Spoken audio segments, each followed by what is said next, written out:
के लोग हैं जिन्होंने स्वतंत्रता संग्राम को जिया है, जिन्होंने भाग लिया है, उनके द्वारा अगर हम ये संदेश आज की इस नई पीढ़ी को दे पाएं तो मुझे लगता है ये बहुत ही महत्वपूर्ण और बहुत ही बड़ी बात होगी।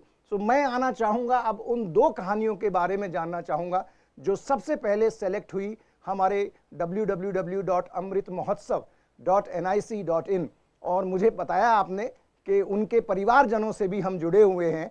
सो पहले आप हमें किनके बारे में बताना चाह रहे हैं? सर, पहले रब्बानी खान जी का जो फैमिली है, 3 जनरेशन उनकी रही थी। उनका थोड़ा सा एक एक्सपीरियंस बताता हूँ पहले, जो उनके यहाँ मैं गया था, और उसके बाद में उनसे बात करेंगे। गुलाम रब्बानी खान, ये द वेलिएंट सोल्जर ऑफ महाराष्ट्र, इस नाम से ये आपकी कहानी हमारी जो वेबसाइट www.amritmahotsav.nic.in पर भी है। जरा इसके बारे में थोड़ा सा विस्तार से बताएं। ओके सर, ये जो इनका फैमिली है गुलाम रब्बानी खान जी की, तो इनके 3 जनरेशन है। तो जो पिताजी थे वो तो अब खुद उनके जो भाई है रब्बानी खान जी के भाई, छोटे भाई, वो खुद आए अपने साथ है, वो तो खुद तीनों के बारे में बताएंगे। लेकिन मैं थोड़ा सा उनके यहाँ जब मैं गया गाँव, और वहाँ पे मुझे जो कुछ एक्सपीरियंस मिला, तो उसके बारे में मैं थोड़ी सी बात करता हूँ। और उसके बाद में वो तीनों जनरेशन के बारे में आपने जो बोला, और उनके बारे में जो जानकारी है, तो उनसे वो चाहते हैं कि वो बताए, तो चलेगा ना सर? पहले मैं बिल्कुल जोड़िएगा। हाँ, तो पहले मैं बताता हूँ कि मैं पिंपलगांव राजा जब गया, तो उनको ऐसे लगा कि जैसे अपना सगा कोई आया है, ऐसे वो मिले, और बिल्कुल इतना आदर से, इतना सम्मान से, और उनको बहुत अच्छा लगा कि भाई कोई तो भी है, गवर्नमेंट है कि हमारा ख्याल कर रही है, हमको पूछ रही है। हमारी जो तीनों पीढ़ियां है जो जिन्होंने सर्वस्व त्याग दिया, जी अपने खेती रही या कुछ रहा, सैन्य में भर्ती हो गए, सुभाष बाबू की फौज में, गुलाम रब्बानी खान जी सुभाष बाबू की फौज में थे। क्या बात। हाँ, तो ये इतना सब कुछ उनकी फैमिली ने किया है, तो उन्होंने तो सब डॉक्यूमेंट्स दिए, सभी जानकारी दी। उनके गांव में जब गए तो गांव वाले लोग भी हमारे तरफ बहुत अच्छी निगाह से देख रहे थे, अरे जी भाई उनका घर उधर है, इधर इधर से जाओ, ऐसा जाओ। तो उन्होंने बहुत हेल्प किया, और ये हिंदू मुस्लिम एकता का एक प्रतीक है, ये जो क्या बात। पिंपलगांव राजा। तो ये राष्ट्रीय एकात्मता के लिए भी बहुत बड़ी बात है कि एक फैमिली में 3, और उनके एक दूसरे भाई भी है, जिनके ऊपर भी मैंने एक स्निपेट बनाया। 4 लोग हैं उनके ओह, फैमिली से। बहुत सुंदर। हाँ, और जब मैं उनके घर से निकला, वो तो बोले खाना खा के जाओ बिल्कुल, हाँ। लेकिन टाइम नहीं था, बहुत जगह जाना था, फिर भी उन्होंने हमको खिलाया।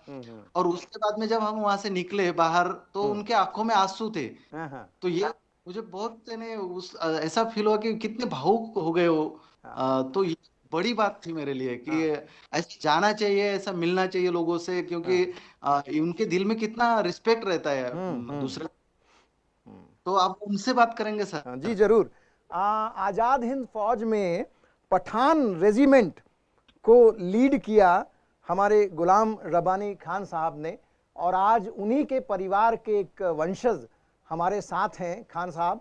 उनसे गोविंद जी, शिवाजी जी हमें कनेक्ट कराइए। आप अपने जो गुलाम रब्बानी खान साहब के बारे में कुछ थोड़ा सा बताइए, आपके संस्मरण, आपको कैसे याद आता है कि वो देशभक्ति का जो जज्बा उनके अंदर था वो किस तरह का था, कैसे उनको ये ब्रिटिश आर्मी में हुआ करते थे गुलाम रब्बानी खान साहब, और ब्रिटिश इंडियन आर्मी से उन्होंने आज़ाद हिंद फौज को ज्वाइन किया, सुभाष जी की फौज को।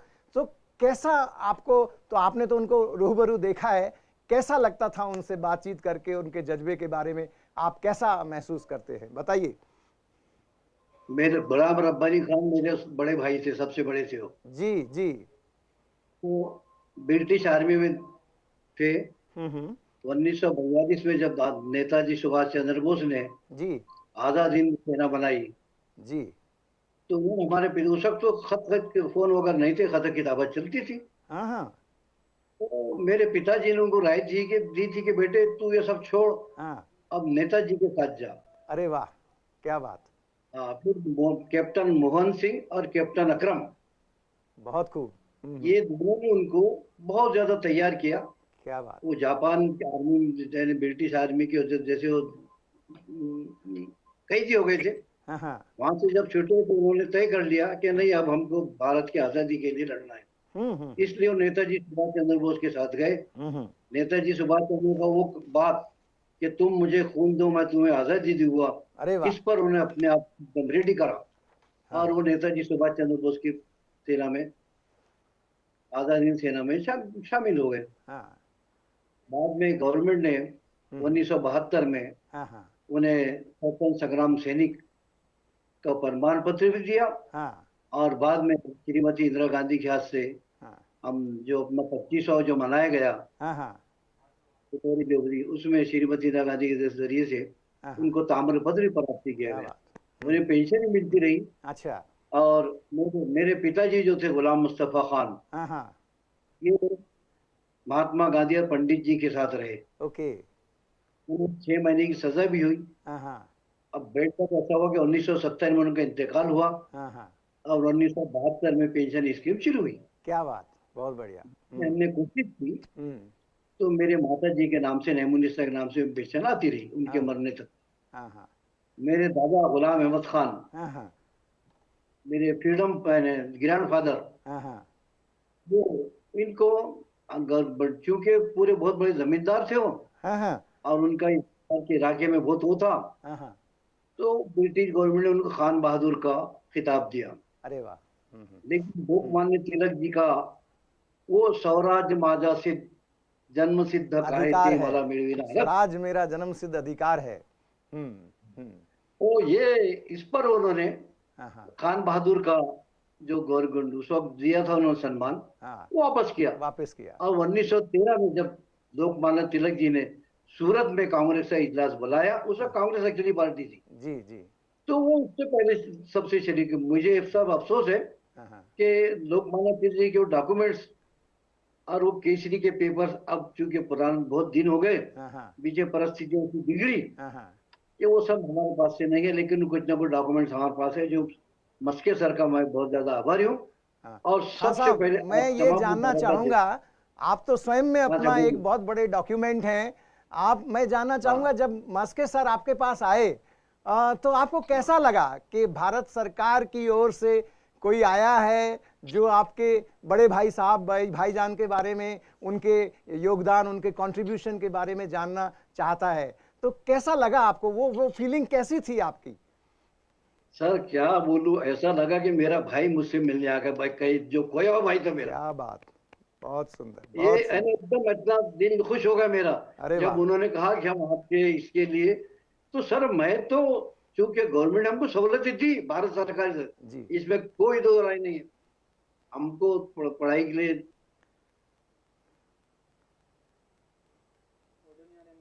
भाई को मिली, मेरे बड़े भाई की पत्नी हुस्ना अफरोज को मिली। जी ये बहुत एक सराहनीय काम है। जी जी। जी। और पूरे विश्व में उसका एक याद सबसे पहले मुबारकबाद इस बात पर है हाँ हाँ। कि 16 दिसंबर एक ऐतिहासिक पल है भारत के लिए, पूरे विश्व के लिए। जी जी। और इसमें आपने CCRT में प्रोग्राम, मैं आपको और आपके पूरे जो सहकारी है उन सबको मुबारकबाद देता हूँ।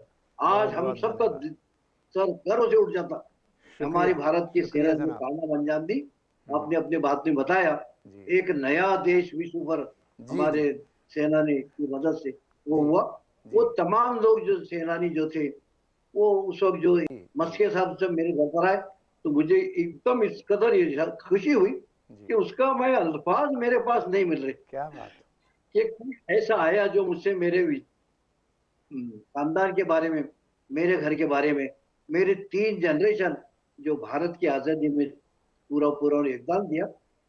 सर 173 एकड़ जमीन मेरे पिताजी के पास थी, जो सब जब्त हो गई। आप अंदाज लगाएं। जी जी जी। बहुत बहुत ये शुक्रिया खान उनको साहब। हुई। आपसे इसी तरह से हम रूबरू होते रहेंगे, और आपके जो मुझे कहना चाहिए अनुभव हैं, जो आपकी जो सीख है यंग जनरेशन के लिए, उसे हम इसी प्रकार से लेते रहेंगे। एक बार फिर से आपको बहुत बहुत सलाम, बहुत बहुत शुक्रिया जनाब। नहीं, आपको बहुत बहुत सलाम साहब, बहुत बहुत सलाम आपको।